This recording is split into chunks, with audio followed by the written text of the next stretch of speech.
All right, hello and welcome to Swing It and Ding It, an iHeartMedia podcast. This is Moose along with Mays and Matthews, and we are presented by DraftKings Sportsbook. We will see the line for 2 tournaments this weekend, Harry. It's a bonus. I don't know if it's a bonus, not. It depends on our picks. Yeah. And, of course, our friends from All Chevrolet, when we finally talk, we've been talking about our outing for so long, but it's actually here, and we'll be able to talk about the hole-in-one for a Silverado a little bit. But, you know, sometimes in the game of golf, you need to get people in front of a committee or a group, and you need to get to the bottom of things, right? And we saw that today in the game of golf, and it's really what we're trying to do today with the Slouches, right? We need to get to the bottom. We are joined by Bill and Silvio, one of the greatest follows, if you are a golf fan like us, on Instagram at the Slouches, and shrouded in mystery to a degree, but incredible photos. Looks like you guys have a blast playing some incredible courses. So we're very excited to get a chance to talk to you. Welcome to Swing It and Ding It, guys. Thanks for having us. I hope this is less stressful than a congressional hearing. But we do too. We do. What a wild day in the game of golf. I mean, some of the stuff that came up, I was watching a little bit. People were trying to have meetings with me, and I'm staring. I'm on a team screen, and my eyes are up here watching, Senator Paul give his soliloquy and all these other guys, but just absolutely wild. But guys, it looks like, I'd love to just get a little bit of the history. There's 7 of you guys, it seems, started the Instagram page back in 2017, but just talk about, what was the genesis of that? Sure. I can kind of pick up the ball with that. Shotzi has kind of taken the mantle of the Instagram account, but before the Instagram account started, we were just a couple of guys on a text thread, and it started with 4 or 5 of us actually grew up playing and caddying at Tarsdale Frankfurt Country Club, which is now the Union League at Tarsdale. So we kind of all knew each other from junior golf. Bill went to St. Joe's Prep, and 4 of the other Slouches went to Holy Ghost Prep. So we kind of grew up playing with each other in high school. And then we went our separate ways when college started. Some of the guys, played a little bit through college. I played a little bit at St. Joe's, and then we kind of lost a little bit of touch. And then, after undergrad, I think a couple of us kind of put the clubs down. Like I stopped playing for a little while, just kind of had a love lost with the game. And then, probably by our mid to late 20s, we kind of realized that we missed playing golf with each other. So we kind of got back in touch. And at that point in time, I don't really think anybody kind of had a membership anywhere. So we were just going out and playing at Cobbs Creek and Walnut Lane and Jeffersonville. And, it was kind of like we were kids again. And we just remembered how much we loved spending time with each other and playing golf and just what golf meant to us and spending time out there on the golf course. So, after like a summer or two, we're like, oh, we kind of, we're going to stick with this. So this text message thread started, and that was just every weekend, like if anybody's looking for a game, these are the guys you're going to talk to. And then from there, we brought in some other friends that we had, a friend of mine from St. Joe's who actually ended up transferring to Tampa to play some golf, and another buddy of ours from some of the PPGA events in the area. And as of right now, we have a 7-member crew. So it's a pretty elite group, exclusive, highly exclusive, yes. And some tangential guys who we also, reach out to every now and again to get in some games on the weekends. But yeah, I mean, on the whole, we're just childhood friends who grew up playing golf and really kind of remembered just the great times that we had as kids and trying to kind of, find that in our years pushing 40 now. So that was kind of the start of it. And then Bill had, the tech savvy to start this Instagram account, and he's really taken on that oar with, taking some great pictures and posting some pics with some catchy phrases. Yeah, I love the phrasing. A lot of Grateful Dead references. Jimi Hendrix, I think, was the latest one with a little Red House nod to Red House. Yep. And yeah, it's great stuff. But I got to say, it's just like Jimmy Dunn told Congress today. It's hard to dislike someone you play golf with. I thought that was a great quote from Jimmy today, and it's so true. You talk about how long you guys have been together, growing up playing the game, and what started the whole thing about wanting to make it about the places you've been and not you guys, because I know that's one thing about the Instagram account. It's about the golf courses and the architecture, and I can tell you guys are kind of architecture nerds like I am. So talk about that a little bit. Yeah, sure. I think golf course architecture has been something that I've just been interested in for, I guess 17, 18 years, going back to when I was in high school. We were lucky. We kind of grew up playing and looping at a Donald Ross course. And so, I had my best friend growing up played at manufacturers, and that was a William Flynn. And so that got me, interested in him. And so, if you look on the Golf Association website, that, pretty much every area club is a member of the GAP. There's the member club directory, and each member club has a history part of their club page. And those are taken out of a book written in 1996 by Jim Finnegan, who was actually my golf coach's father and a very famous golf author. He wrote books about traveling to Scotland. He also wrote, not the most recent, but he wrote basically the book on Pine Valley from I guess probably the early 2000s. But anyway, those were taken from his book, 1996, a centennial history and celebration of golf in Philadelphia. And so I remember I'd be in high school on my, dial-up modem, just reading all these club history pages, learning about all the different architects and, what the membership did to their courses, and just forming the club and changes they did to the course. And so that kind of led me to another website called Golf Club Atlas, which is another repository of golf courses and golf architecture literature online. This is all really free. You don't need a membership or a subscription to read any of this. And so that just really piqued an interest in high school. And certainly in college, again, I didn't really get into it as much, and I was going through school, but eventually I've kind of gotten very much back into it.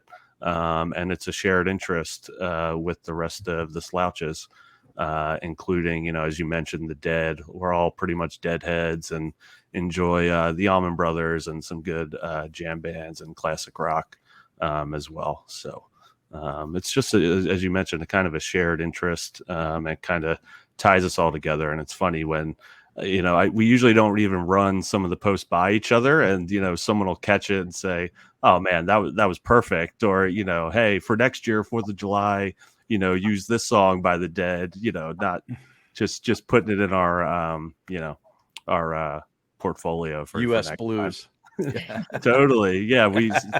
Our friend Toto pointed out that Jack Straw would be a good one next year. So you might see that come in 360 days or something. Well, I have to know, where did the name the Slouches come from? Where, I know a bunch of guys, a bunch of friends growing up together, but it's a Caddyshack reference, isn't it? Is that where it came from? It is a Caddyshack reference. And if Slouch's history is correct, and Shotsby, you can tell me if I'm wrong, I think it was our friend Matt Toto who came up with the name in the midst of a text thread. But yes, it is a Caddyshack reference to I guess Chevy Chase's line when he tells Judge Schmelz not to sell himself short because he's a tremendous slouch. That's yes, right. Exactly. So now you say there's so that's where that came from. And to echo Shotzi's points on the golf course architecture and club history, I think coming from Tarsdale, which was a Ross design from 1896, we kind of always had an eye on that, an eye on the history of the game of golf in Philadelphia. And I think right around the time that we started to kind of get back into things, there was this confluence of, golf course architecture kind of coming to the forefront. You had people like Andy over at the Fried Egg, and the guys doing the Shotgun Start, and the Golfer's Journal coming out. And it was just a moment that really kind of captured our attention and really had just a lot of information out there that we can kind of pick up on. Tom Coyne's books are a favorite of ours as well. So just focusing on that and really being able to dive into it. And I think, at least for me, I kind of got to a point where I realized I wasn't really that good at golf. So instead of getting frustrated about how bad I'd be playing, it was something else to focus on, to kind of look at a golf hole and say, oh, this is what, this is the question that's being asked of us, and this is what the architect's looking for. And then to also dive into club history was always a fun thing to kind of keep in mind throughout the course of a round. Nice. Now you said there's 7 of you guys. How often is it all 7 of you? And 7's not the greatest number to have for a group. Do you get stuck with that single every now and then? No, I'd say we have a deep enough, second Farm system? farm system, minor league team where we can draw on people. Last year we did a trip down to Pinehurst where we play our good friend Ryan, his brother and his friends from high school who all grew up in Long Island. That's called the Turnpike Tussle. And Nice. someone had to bail on like 3 days notice. And sure enough, we found someone to come to Pinehurst with us, drop everything, book a flight, stay in this like renovated cathedral right next to the resort for 3 long, very long nights. So, we've got a good group. As far as all of us getting out at the same time, that's what we commonly refer to as a full slouching. The stars really need to be aligned as far as work calendars, vacation calendars, significant others being willing to put up with it. But no, it does happen at the very minimum every Thanksgiving on Black Friday. We do the turkey. Can we curse on here? I don't know. Yeah. The turkey shit's open. Switches. I guess dates back to what? Still, was that 2015 when we first? Yeah, the first one was at Cobb's Creek. I think. I think it was 14. It might have been 14 actually. It was probably maybe pushing 45 degrees, if that. Oh man. But yeah, once we got that one under our belts, we said we're gonna, we do that every year, and we're short. I mean, and God bless our wives generally. That they actually let us get out of the house and play golf. But yeah, we let them know that's on the calendar. That's marked every year. So they're well aware of that. But on the whole, official slouchings are hard to come by with a bunch of guys in their late 30s who have, kids and all the other responsibilities that come along with family and work. So, but we try to get together when we can. Is there any merch in the offing for the Slouches? We've talked about it, and even last year we had initial calls with someone to kind of mock up some logos for us, and unfortunately we really just haven't followed up. We've been too busy playing golf and sticking with our day jobs to really take the next step. But yeah, no, I mean, it's certainly something we've talked about and spitballed, but it's kind of it's one thing at a time. But it would be great to put some together. And I guess the demand is there if you're asking about it, Harry. Try to find something at least for the Swing It and Ding It crew at the very least. We'll reciprocate. Yeah, we got some stuff. We'll trade some swag. Yeah, there you go.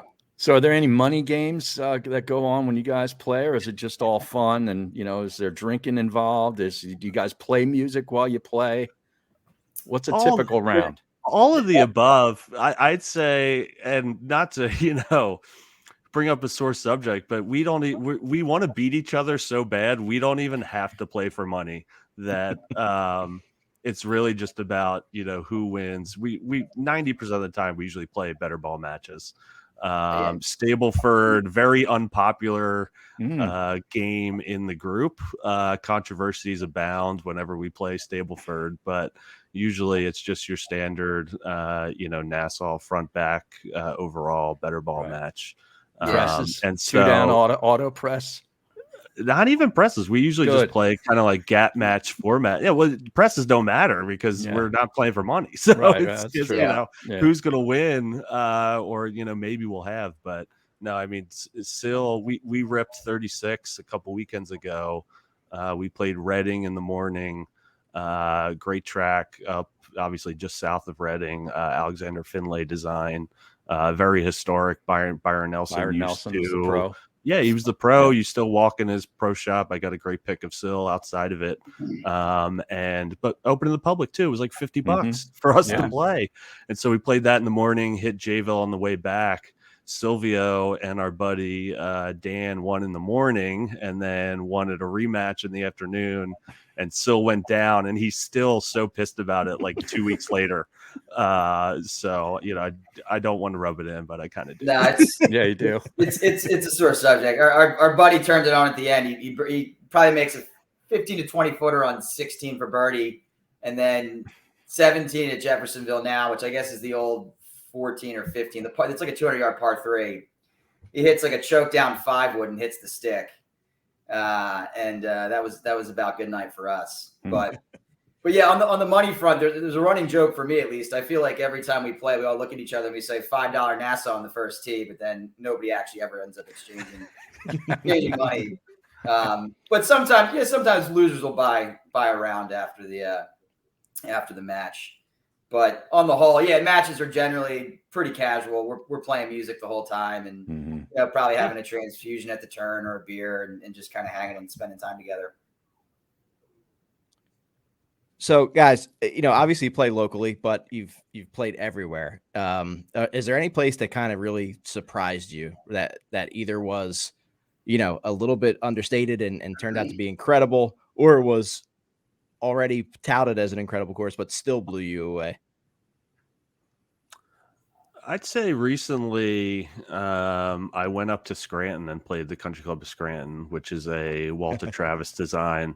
Home course, Danielle. Danielle's familiar with it. Oh, yeah. But no, that was one where after I'd read about it for several years and finally got to see it. And I mean, they might have the best greens I've seen in Pennsylvania. Just those complexes with all the different undulation and how I don't think two greens on that their old course are the same. And you keep seeing different green complexes that really just blew me away. And that's kind of turned me on to somewhat of a Walter Travis kick recently, where I'm trying to play as many of his courses as I can, which he hasn't really done that much, at least in Pennsylvania, or nothing around Philadelphia other than, Scranton, which is still pretty far away. But this year, I know a few of us went out to Hollywood, out in Deal, New Jersey, which is another Travis course. Yep. And I mean, we just had a blast there. It was the greens were just as good as Scranton, and the bunkering was out of this world. And we just really, really had a good time. So I'd say, those two Walter Travis courses. Cool. I want to get up to Cape Arundel, which is like way up in Maine, but it's totally public, and he designed it. And based on videos and what I've read, it looks amazing. So maybe I convince the boss to go up to Maine to do a little bit of vacation at some point.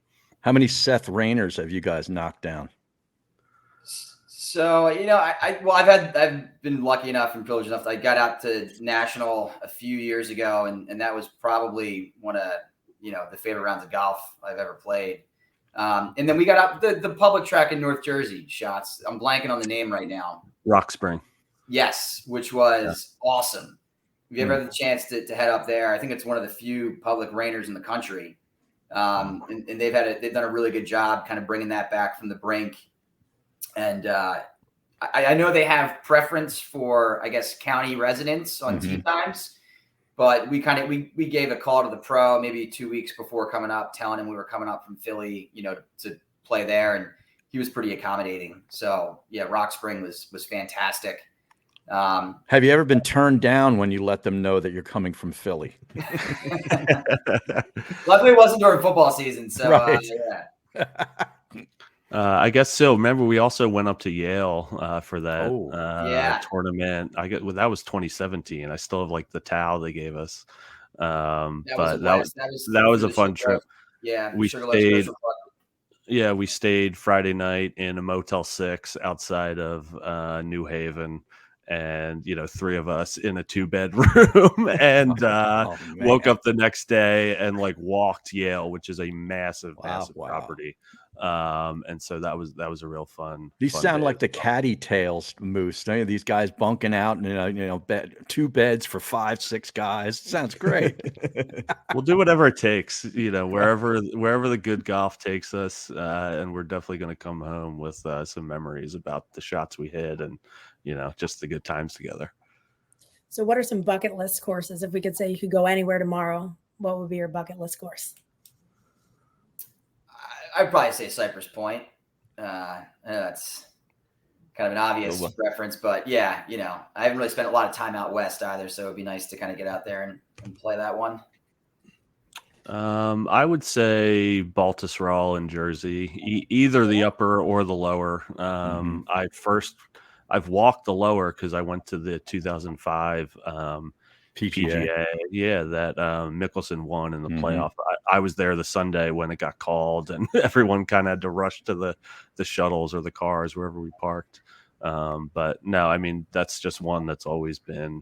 Since walking in, especially since I guess Hans totally redid the lower course recently, which actually that's where the KPMG was, where the women played. I watched a bunch of that, and that was actually a really, really cool finish. Just getting to see the holes as well as all the there was a lot of bogeys made on that 17th hole. They were just snap hooking it into that pond, and you thought they were going to par 5. Yeah, it's a par 5 finish if I remember right. 5-5, yeah. And so they kept hitting in the water, which I wonder if there was a huge rough there before, and whether they took that out and the water came way more into play. But that would be a good one to check out for sure. Well, you talked about Gil Hands for a second there. I saw that on your Instagram. You guys went down to the park recently on your Muni Madness trip. What did you think about that? That's in my neck of the woods. Obviously from Philly, but I'm down in Jupiter now. So the park I followed the whole design and everything of that, and went down, saw it from groundbreaking all the way through. How'd you guys like playing that? Yeah, that was our friend Rob, aka Boca Bobby Cutlets, who was down there a couple weeks ago, and he loved it. I know they did awesome things with not just the course, but also putting in the putting course and a 9-hole par 3, and just the fact that that's a Muni is unbelievable. It's so awesome that Gil and Jim Wagner were able to, dedicate their time, I'm sure, on a very, very reduced, if not pro bono basis, and just, give that to the community. So I usually go down to that area every other October. And so that's definitely on our list to check out this coming October to see the work ourselves. But yeah, Rob absolutely loved it. So. Awesome. Yeah, he did. And I think to your point, Shots, about that, it certainly seems like it could be a template for Cobb's Creek. So we're hoping that they kind of pick up on some of those things when doing the reno there. We're supposed to have the Super on next week, next Wednesday. So awesome. looking forward to hearing a little bit more about that for sure. Awesome. I am fortunate enough once a summer to get up to the Hamptons and have played some great courses up there. Just curious, if you had to pick the courses in the Hamptons or the Philadelphia area courses, I know you're probably a little biased, right, because you're Philly, but what would you say if you had to just play those courses maybe for a week straight? What would you prefer? Sil, you've played more than me up there, so I gotta let you take this one. It's so wisely, Sil. I know it's a really hard question, but I'm from Philadelphia. I'm born here, raised here. I'm taking the Philly courses over the New York course. Wow. Any day of the week. Good answer. I don't know if deep down I actually believe that. But no, I don't. I, for one, do not believe you. If you follow DJ Khaled this week, he got a pretty good tour of the Hamptons golf courses because he played them all. Our New York connections have been really gracious, and we've had a chance to play. I said national. We got out to Maidstone a couple years ago. We played Friars Head, was absolutely excellent. There's some other ones up there that we got to get up to, but yeah, we've been really fortunate to kind of get to play some places up there. And it's just the land is just so different. So they're really comparing apples and oranges. Yeah. But I think on the whole, it's a coin flip. It's a tough matchup. Well, I know Go ahead, Bill. One of the funniest things I think I've ever researched as part of the account, and Seth Rayner, actually, who you asked about earlier, was that at one time he served on the Southampton Sidewalk Commission. Given his background in engineering, this guy who has, just been one of the best golf course architects of all time. The fact that that was his job at one point is just, unbelievable to me. So, I definitely want to check out those sidewalks next time I'm in Southampton to see what kind of templates he was working with. And make sure you check out our friend Links Gems. John Cavalier just came out with the golf courses of Seth Rayner, new book that just came out. We're going to have John back on and talk about that. That looks really cool. Yeah, definitely. Nice. Well, I know most of us have experience and an affection for a local course here, Lulu. I know you guys get out there every once in a while. We got to meet over there sometime and play around. I'd love it, man. That'd be great. Yeah. John and company has done a fantastic job there, and it's just it's a great hang. It's a great golf course, and we really enjoy getting out over there. Yeah, it's a ton of fun. Yeah, I'm at the Legacy Club. I saw some pictures of the Legacy Club earlier. Is someone a member there still? Yeah, it's Boca Bobby. See, we need the roster on Instagram. I need these great names. I need to associate these with faces. Everybody wants to know these guys. Connect me with Boca Bobby. Boca Bobby. Yeah. When you guys do your trip to see Boca Bobby, let me know. We'll do a request to do your tour there too. I Woodcrest, we play over there a bunch, and I know that's where you guys got the outing next week. I was just thinking about that course and how great the routing is, because Flynn, I think, was one of the best at just routing golf courses, which was, if you haven't played it this year, it'll blow you away what they've done already. It's incredible. Yeah. And you think about like that, what's the long par 3 on the back, 13? Most people might just think, it's a long par 3, it's a blind shot. They might not like it too much. But when you think the uphill one, right? Dead uphill at the clubhouse, you can't really see the bottom of the pin. There's bunkers everywhere. You're hitting a long iron. Most people aren't going to like that hole. But if you think about a little more with why Flynn might have had that hole there, you play 10's a nice par 4, 11's a nice par 5. 12's really hard, par 4. Yeah. All of a sudden, he's got to get you back up to the clubhouse because that 14th hole is one of the best there, especially with the work you guys have done. And so that 13 really just kind of connects that whole 10, 11, 12, then 13 bumps you back up. And now you're looking out over the whole golf course again. Yeah. And it's really great to see the work there. And that's something a lot of the golf course architects did, which was kind of use a long par 3 to bridge certain holes so that, get the golfer, not just from A to B, but from A to B to C. And Flynn was really, really one of the best at that. And so when your listeners are playing it next week, think about that 13th hole and how you go from 12 and all of a sudden you play 14. And, that's our Mall Chevrolet hole-in-one hole, that's by the way. And that's a tough one to get. I barely hit the green usually. Well, the insurance companies always want it to be a pretty hard hole. But the Lon family has done an incredible job already, and they're doing the paving today, and the plans that they have for the future. It's a really special place, and happy I call it home base, and excited to show it off on Monday, and glad that you guys experience it as well. Oh yeah. Well, guys, listen, this was fun. Yeah, Harry, thanks for connecting us. We've been following you guys for a while and following along, and jealous at times, like, man, where are they now? But really cool to see and connect with other people that love the game and love the architecture like we do. So I appreciate you guys coming on. Oh, we love sharing it with everyone, and so glad that you guys enjoy it. Just the fact that you guys even know who we are is really flattering for us, from our desk, just posting some pictures of the course from where we played over the weekend. But thanks so much for having us on. Really 100%. This has been a ton of fun. Thanks for having us, and hopefully we'll get out sooner than later. Yeah, man. Absolutely. Sounds good. Thank you, guys. All right, we'll take a quick break and we'll be right back. Welcome back to Swing It and Ding It as we concluded our quick little interview with Slouches. Harry, they came out of the shadows and revealed themselves. There's a big moment in the golf world, right? 2 and 7 of them, right? Yeah, it really was. I've actually played. Bob.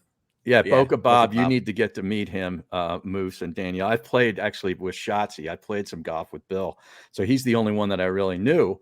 But then some of my other guys that I know, new Silvio. So it's like, that's the funny thing. And Moose, you talk about it all the time, like the interweb of connections that you make through the game of golf. It just keeps growing and growing and growing. It really does. And a great quote from Jimmy Dunn today, Harry. I'm glad you hit that. I was looking it up as you said it. So that's awesome. I love it. So perfect. Even your intro, I was like, I thought we were getting right into it. I was like, oh, we're going right in. But how about Sepp Straka, guys? The John Deere Classic, he cards a career low 9 under 62, which was a disappointment in the end, right? For his second career win because of the double bogey on 18, which we'll talk about, but shoots a 28 on the front. 30-year-old Austrian who played at Georgia, moves up to number 27 in the official world golf rankings. And it was a wild start. You had a wild finish, really. The final round, you had 12 players within 3 shots of Brendan Todd's lead, and Sepp was not one of them. So you had all these other guys, and then he just goes off. Yeah, I think he shot 28 on the front 9, I think. And you're starting to think, man, this guy could shoot 59. And it's been done at that golf course before. And, so I'm like, man, I was dialed in on this. Oh, yeah. And then you're like, he's got the lead in the tournament, but he's way ahead of those guys by like an hour or two. So, there's still a lot of golf to play. So he had to keep his foot on the accelerator. He's trying to break 60. And then all of a sudden he gets to the 17th, which is the par 5. You're thinking, well, he's got to make birdie here. Like, this is where it has to happen. He doesn't make birdie, makes par. And then on 18, like you mentioned, Moose, he makes double, puts it in the water. And you're like, oh my God, not only did he not break 60, he might have just blown the tournament because one of these other guys could now catch him. It was pretty incredible. It really was. Harry, we got to know, you tweeted to Sir Nick Faldo that if Sepp won, you were going to shoot sub 60, you were going to buy a pair of squares. So that didn't happen, but are you still contemplating buying the squares? I am, because there's a couple guys at my club, and I've played with Ryan Ballingy, wears them all the time, who's been on the show, and I played with him. He was wearing them. Everybody that I've met that wears them loves them. And I just, I'm not getting any endorsement, but that's what I talk to. I interview people about this kind of stuff, and I'm like, they all swear by them. So, there may be something to it. Let's start. We've had conversations. They've fallen off a little bit, but it's time to we got to get Slash to get back on that. We got props to Sir Nick for getting back to me. That was nice of him. He said, me too. Yeah, me too. How about your boy Ludwig here? He's showing out at these tournaments, is he not? He gets a D4 really here. Yeah. I mean, he's got all kinds of game, man. And I'll tell you, he fell apart the weekend before on the weekend and, made the cut, but then kind of disappeared. But in this tournament, a little bit lesser of a field, he stayed strong, and he's going to be a guy that people are going to be watching these next 2 weeks over in Scotland and England. Oh yeah, big for time. Sure. It feels like half the guys were T6, right? You had Grayson Murray, who's as Rory told him to play better, and he's listening to him. Mm-hmm. Cam Young, who was the favorite, even Denny McCarthy, who we talked about, I thought he had a really good shot, all in that T6 range, finishing at T6. Crazy. Yeah, it was one of those tournaments that it turned into a really fun one to watch because there were so many guys in contention, and then when you have a guy going off like that, it really piques your interest and makes you want to watch that and see how guys handle that kind of pressure. He was quoted as saying he wasn't thinking about it, but then he said he knew it was on his. How do you not? Yeah. These guys know what they're scoring. They're not like us. They don't need to look at the card.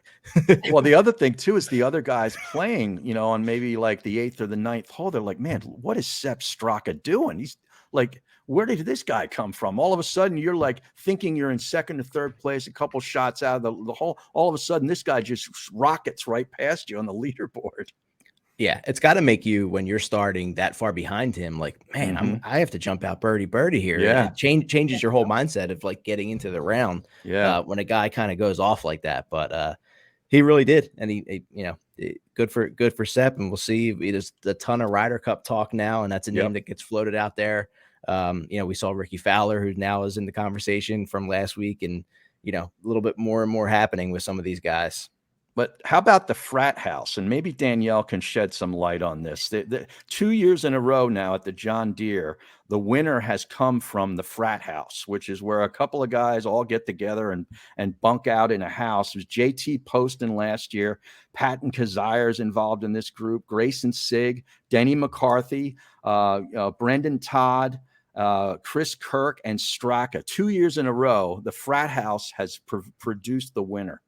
Wow. Unfortunately, I can't shed any light on it. You just gave me as much information as I've heard on that. No, but I mean, like all the people, like people getting together and living, taking the house for a week. Sounds like you're in a frat house situation right now, Dan. I am. So hopefully that energy comes this way. I thought at first mentioned, I thought you were talking about like JT, Ricky, and them when they do spring break. Oh yeah, well they're over in Wimbledon now. Wimbledon, did you see that? I see them all dressed up and wow, the memes going around. Thanks to Rolex. Yes. Yeah.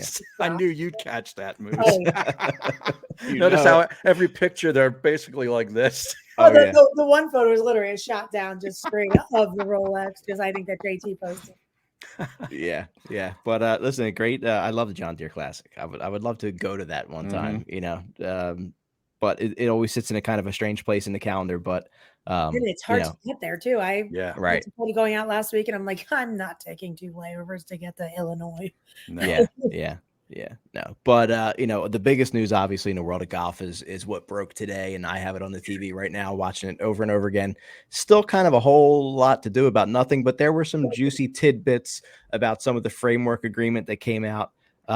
Just curious to get your guys' take, how you thought, Ron Price and Jimmy Dunn handled it, how you thought the congressman handled it, and what were the biggest takeaways for you? Start with Danielle, and then we'll go to Harry. Start with me.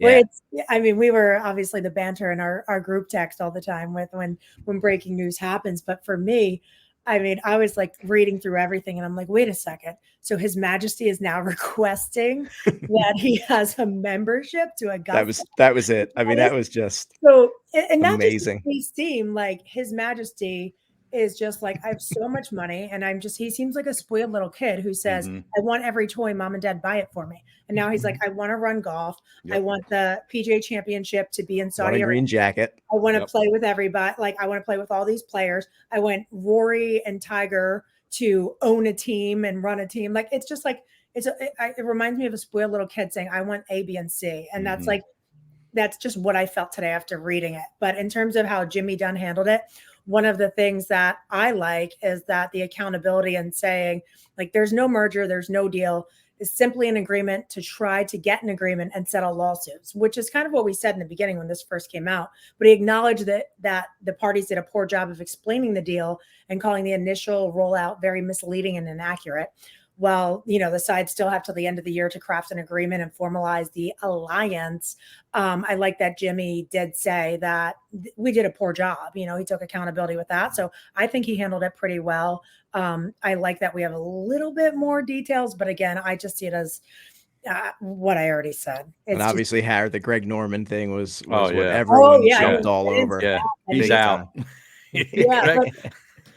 Yeah, we don't have a position like that anymore, Greg. So you're kind of out. Sorry. You can't be the assistant to the assistant manager. Sorry, you can't do that. Right. Maybe it's friend. We'll send them up there. I thought that both Ron Price and Jimmy Dunn handled themselves really, really well. That's got to be very intimidating, to be sitting there. First of all, you're sitting down, they're up there. Just the setup alone is like, oh my God, it's like you're a kid in school and you're looking up at the principal or something, So, but I thought they did a great job. I thought the senators did a really good job of pressing them on certain issues too. Hawley, Senator Hawley from Missouri, he would not let the China thing go. He went back to it a second time because he didn't like the answer that Ron Price gave him. So I was impressed with that. You can just tell, by watching this, and I haven't watched many hearings, because I frankly wasn't all that interested in the subject matter. But I watched all 3 hours of this thing today, or 3.5, whatever it was. And you start to realize, like, these different senators. First of all, you had the chair, which was Blumenthal, who's a Democrat from Connecticut. And he was making it very clear that he hopes the PGA turns their back on the Saudi money. Like, really, he doesn't want any part of it. Quoted to avoid that, he urged them to avoid this sellout that this deal appears to be. Yes. He was pretty pretty blunt about, his thoughts. And then you had Senator Johnson and Senator Paul, which basically are saying that we're not really in a position to tell these guys what to do, which I thought was kind of interesting. Senator Johnson was so much in Jimmy Dunn's pocket. I think he's basically got a free membership at Seminole out of the whole deal, no matter what happens. I mean, he was basically parroting Jimmy Dunn's answers. It was shouting out Gary Woodland. Yeah, it was great. Yeah, right. A shout out to Gary Wood. But and then you had Senator Paul said the same thing. But I think it's kind of interesting to see these different senators with their agendas, and some are grandstanding, because they're trying to get up there and be real tough on these guys for their constituency and for their party to say, well, you really grilled those golfer guys, but in reality, what's really going to happen out of it? Right. They're going to do a deal if there's a deal to be done. Yeah. And there was no review of Boeing selling 100 and some, fighter jets to Saudi. So it is a little bit strange. But what I took from it was the PGA Tour felt incredibly backed into a corner. But then you start to think about it. It's like, was that self-inflicted? Like, was there arrogance all along where they just kind of, the fact that they just found these millions of dollars all of a sudden, like you really would love to know more about that behind the scenes. Like, yes, you were in a horrible position in a no-win situation, but did you put yourself there, right? Could you have done things over the past decade that could have prevented something like this from happening? And I don't know if we'll ever know those answers, unfortunately. Yeah. I don't know that they ever anticipated that Greg Norman would find the Saudi money, to take the axe to grind that he had now has unlimited funds. And I don't know if they ever anticipated that, but it's interesting to know that Greg's out. Yeah. And when he was such a big proponent and lived from the beginning. And now, sorry, we're going in a different direction. But like you said, with the Boeing and everything else, and just even the United States doing deals with Saudi Arabia, and there's there's photos anyways of family members of the victims of 9/11 sitting there watching this hearing with baseball hats that said like 9/11 families or 9/11 justice or something along those lines. So there's definitely still the real human aspect of it too. But it's funny that so much light is being shed on the golf aspect of it when it's really weaved in so many other areas of life in general, especially in the US. But golf is taking a harder look at it. Yeah, it's a very strange thing, right? You hear the sports washing all the time, and that's there. But then part of you thinks like, well, if we just continue going down that road, will we always have enemies, right? Could things like this actually change hearts and minds and culture by including it in a game that we all love? I don't know, right? Is that that's what Jimmy Dunn's think that hoping happens? Yeah. I mean, I don't know if that's the intention, right? From the other side, we don't really know what the true intention is. But could that be an outcome that just happens naturally? We will see, because I don't think it's going anywhere. It certainly seems like this is a framework agreement will turn into an actual agreement. What that means as far as the team aspect and, Tiger and Rory. I love how Tiger's name's thrown out all the time. He's not even involved in these conversations. Just use him as a bargaining chip, right? And Rory he couldn't be more clear. And I think it was quote unquote, I hate live. And so to come out today saying, Greg, he met with him, and then he met with Yasser, played golf with him by himself, right? Like months ago. Yeah. And Tiger Woods and Rory being given ownership of live teams. And it's just, it was 3 weeks ago where he's like, I hate live. No way. Yeah. So it's just interesting. So why couldn't His Excellency be a baseball fan instead of a golf fan? Just buy Major League Baseball. Leave golf alone. Yeah. I mean, they do have, from what I've heard from others, at least, is that, there is Saudi money in women's golf and in baseball and definitely in soccer and other soccer big time. Yeah. But speaking of women's golf, that's a great segue, because the U.S. Women's Open was tremendous. I mean, anytime you get to watch golf on Pebble Beach, at Pebble Beach, it's something you have to tune in for. Great ratings. They had some of the highest viewership ever. And Harry, I know you follow along probably more than most, and it was just an impressive golf. Not Nelly Korb, sorry, we talked about Nelly, but Charlie Hall with an incredible quote and some really aggressive golf. Just a great week in Pebble Beach. Shy kids don't get sweets, Moose. It's amazing. We need to have that on a swing it and ding it shirt at some point. That was such a great quote, and she gave it her all, man. That was really exciting watching her. I like watching her play golf. I'd watch her, pretty much do anything, to be honest with you. But Allison Corpus, though, what a week she had. I mean, she was broke par each day. She was the only player in the field that broke par each day, finished 9 under with a 3-shot win. How great that must be to walk up that 18th hole knowing that you really can't lose the tournament. I mean, unless you put it in the ocean twice, there's no way you're losing the tournament.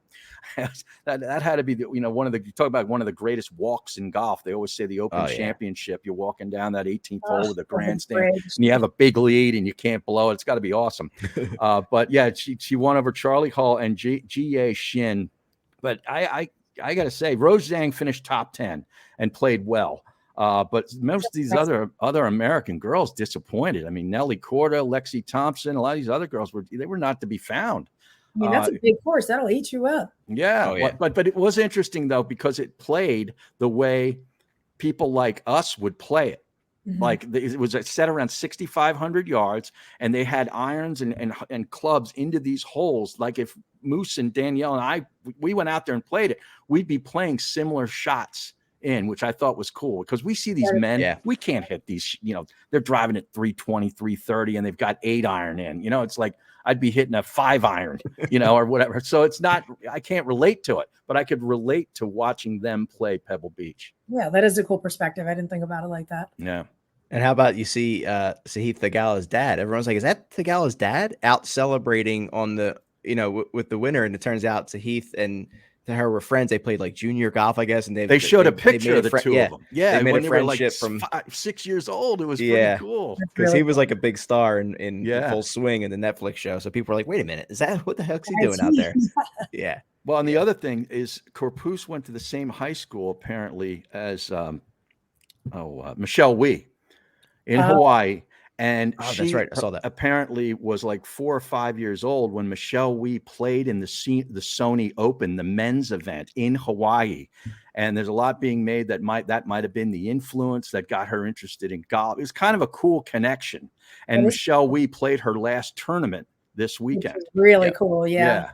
I think that's neat. That almost like, because you really don't see that in golf, at least in men's professional golf. Like you'll go to the Champions Tour, then they just start shooting higher and higher numbers and eventually fade out. Like I thought it was really cool how the broadcast did it, and kind of like the sizzle reel, if you will, of Michelle's career from being a young girl all the way through and having it her last event and actually retiring. I thought it was pretty cool because I don't really remember the last time we saw a retirement in golf, if you will. Right. Yeah. Yeah. It was tremendous. Really was. And, so next week, gang, we will have 2 shows. We will be live from our outing and hope to hear from some of our sponsors that will be out there. And then we're going to do another show on Wednesday as well, as we mentioned, hopefully with a gentleman from Cobbs Creek to join us. But so I sent out the novel. I'm so excited. So there's 2 types of people. There's one person that reads everything, and then there's the person that just texts me all morning asking me where to go or what's what time does it start? When's registration? You're like, I sent an email. Exactly. I read it like 3 times. So. Yeah. Again, I put in there. It's the goal is for it to be the most fun outing you've ever played. It will not be the fastest by any means, but there will be so much fun had out there. Hopefully the weather cooperates. I think it's going to be hot, but hopefully some of these storms. Moose, if we do see an increase in the percentage of rain, maybe we just tell Harry that he's sick on Monday. I understand. Just to not have to cancel and have a rain date.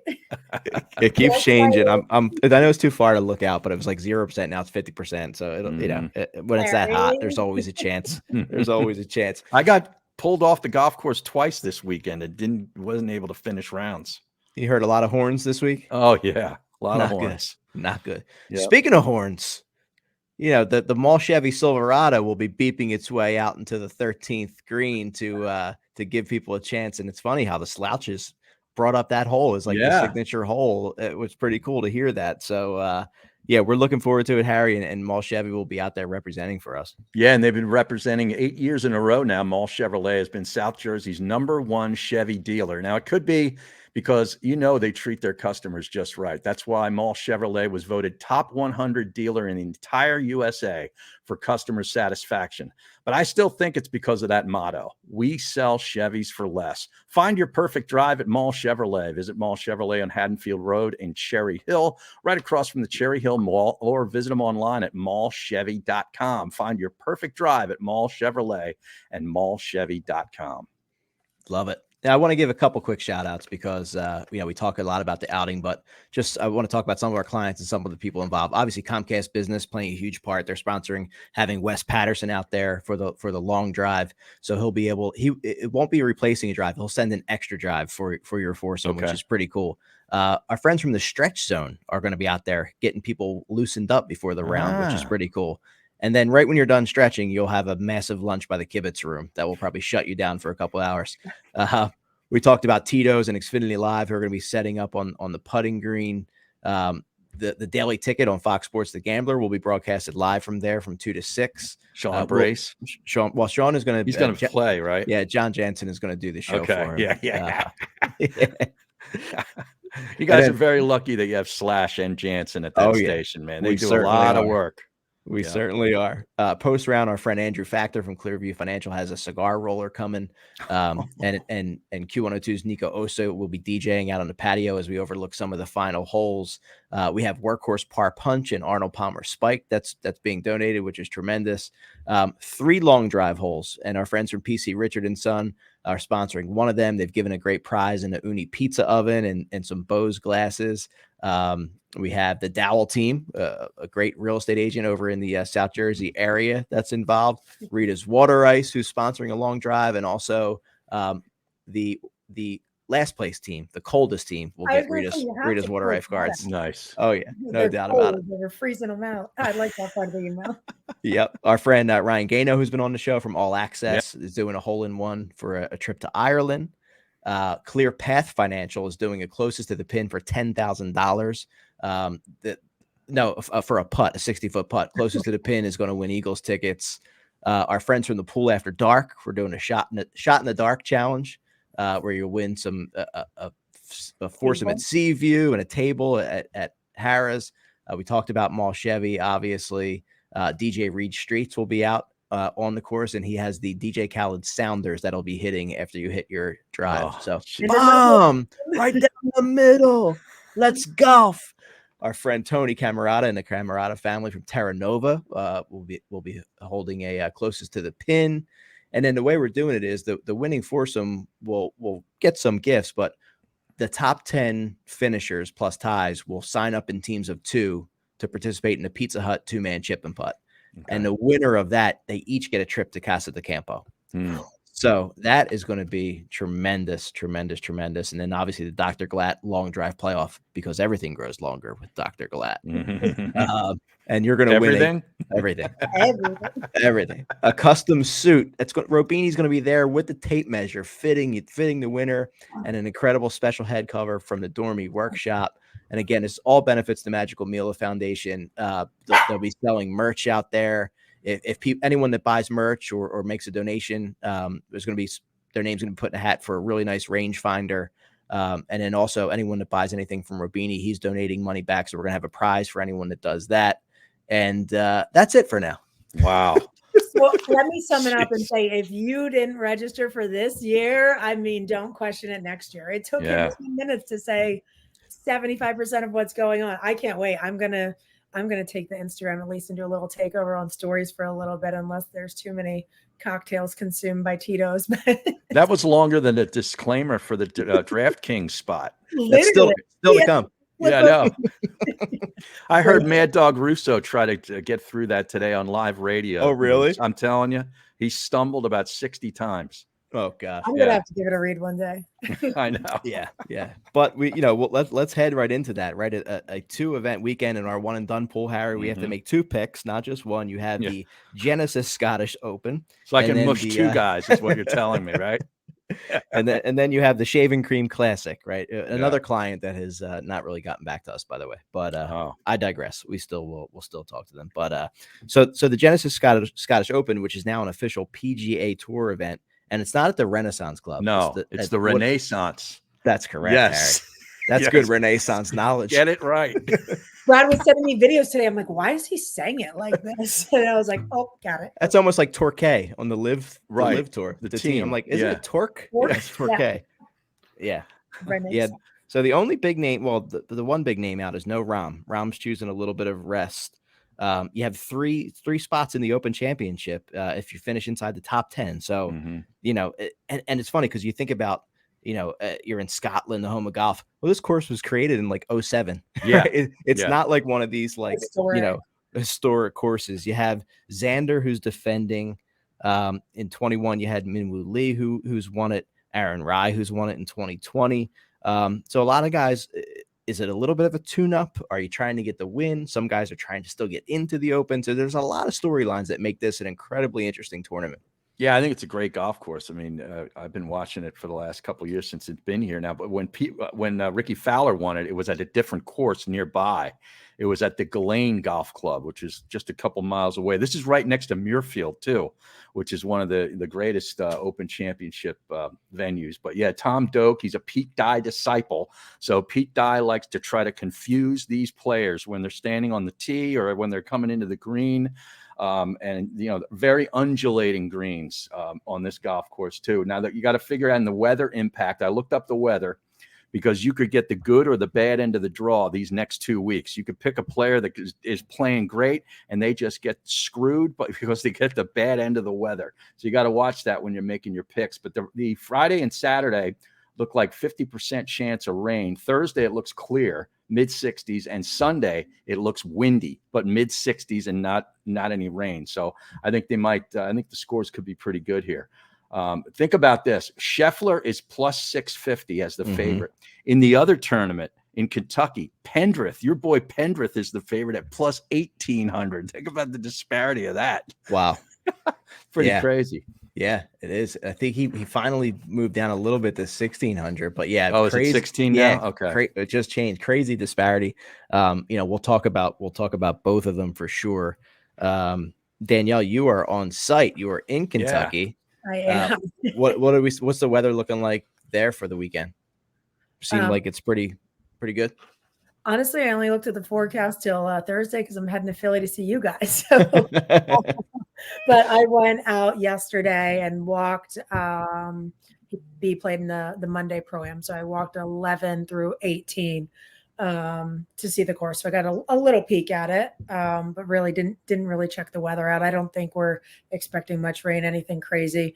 The mornings are actually kind of nice. It's a fresh break from the 90 degrees at 8 a.m. in West Palm Beach, so it feels pretty good. But haven't seen the whole course yet, but I'll probably get out there tomorrow, maybe walk the front nine. Close to 50 DP World Tour players evidently in this field. Yes. Yeah. Interesting.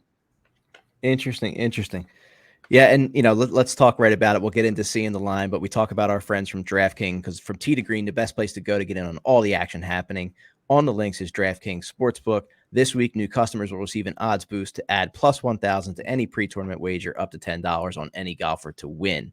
DraftKings will be featuring parlays and odds boosts all tournament long, so be sure to check out DraftKings Sportsbook app every day before the tournament starts to see what they have in store. A couple things I'm looking at. We talked about Aaron Rai. His number is pretty juicy for a former winner at plus 6,500.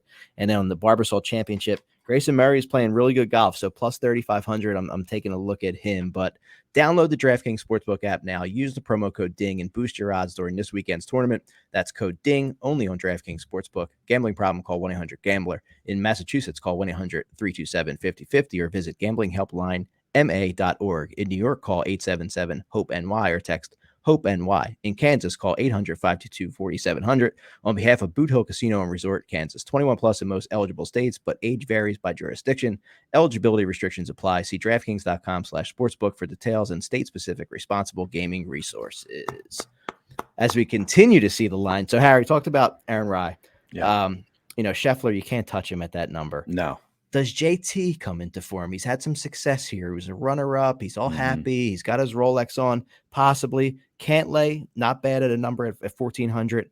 But I also like a little bit further down, Lowry at 3,500 and Adam Scott at 5,500. I think he's being disrespected, Adam Scott, with that number. Yeah. I really do. I do. I totally agree. And I also like Justin Rose in a matchup -120 over Burns. So that's what I'm looking at for that outing. There you go. I have Rose -120 over Burns as well. I took Wyndham Clark -120 over Homa, and I took Tom Kim -110 over Herbert. Tom Kim, he played really well here in this event last year. Finished third, actually, and he's plus 5,000 to win. You might want to throw a couple shekels on that. The guy knows the golf course, played it well. I know he's not in the best of form right now, but links golf, anything can happen. Kurt Kitayama, our old buddy, finished second here last year, and since that time, he's won. Has 2 top 5s, a top 20, a top 30, and 7 missed cuts. So he's either playing really well or he misses the cut. So he's like boom or bust. Feast or famine. But at plus 9,000 to win it, I'll throw $5-10 on him. What the heck? Minwoo Lee, you mentioned. I got him as first round leader at plus 4,000. And I'm trying to decide which guy to mush. Wyndham Clark or Ricky Fowler in the one and done pool. So I'm trying to figure out which one my wife is going to take because I don't want to mush her. She actually has a chance to win some money. So this is what we do now. I figure out who she's going to take, and then I get all like she took Denny McCarthy last week. So I was on Denny McCarthy, jumped off of him to Adam Hadwin. Adam Hadwin slammed the trunk on Friday night. So, I went with Hovland. I had Hovland You did? left. Yeah, and I went with Grayson Murray on the other one. Oh, played well last week. Yeah. Wait, so Harry, you said you have to mush, which I love mush. We're mushing Ricky or who? Or Wyndham Clark. Or Wyndham. I can't decide which one. It depends on who she picks. But in the other event, I'm going to take Lucas Glover. He was plus 2,200. I think it's down to 2,000 now, isn't it, to win? Yeah, let me see. Lucas is 2,000. Yep. Yeah, I mean, he's playing really well. He was a 6th and a 4th in his last 2 starts. And how about this guy? Is it Peter Quest? Yeah. Plus 320 in a top 10, man. This guy's on fire. He just gained temporary membership on the Right. PGA Tour. I told you he got an exemption into the Byron when I first walked with his girlfriend there. And then he Monday'd, played really well, and then was in the field again this week and did another T10 temporary exemption. It's one way to get on tour. Absolutely. Take any way you can, right? Yeah, when you look over at the Barbasol, again, I like Grayson Murray at that 3,500. Nicholas Norgard at plus 4,000. And I like Harry Higgs in a top 10 at plus 650. Well, Harry Higgs, and I'm going to have to unbutton my button here if you're picking Harry Higgs. Free that taco meat. You got to get that out there. I wonder, does he put the sunscreen all the way down here, or do you think he just like lets it go? I think he lets it go. I think he does too. Lets it fly. Love to see it though. Yeah, love to see it. Yeah. Well, guys, we will be. We have a busy week next week, as we mentioned. We have 2 shows. Thanks again to the Slouches. I'd like to get out there and play with those guys. Yeah. They seem to have, let's call it, access to a lot of good courses, I would think. So there's a method to my madness, Moose. Yeah. I hear you, buddy. That's why we do this podcast, right? Guys, we will very excited to see you both in person, do a live podcast on Monday. We will be sharing as much as we can for those of you who missed out. So you'll be able to take a look too. But talk to you next week, and everyone get out there and swing it and ding it.